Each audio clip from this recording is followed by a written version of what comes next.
እንኳን ወደ ኢትዮ ቴሌኮም የጥሪ ማዕከል በደህና መጡ። ቋንቋ ለመቀየር አንድን ይጫኑ። አገልግሎቱን ለማስተዳደር ሁለትን ይጫኑ። የድህረ ክፍያ ወርሃዊ ሂሳብ ለማወቅ አንድን ይጫኑ። ፒዩኬ ለመጠየቅ ሁለትን ይጫኑ።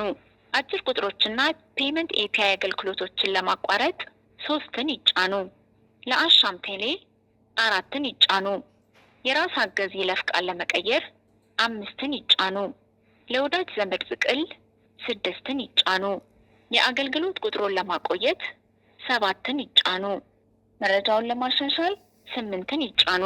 የትውልድ ቀኑን ለማስተካከል አንድን ይጫኑ።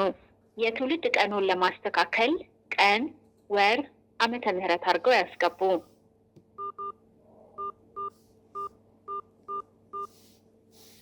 ትዕዛዙ በተሳካ ሁኔታ ተከናውኗል።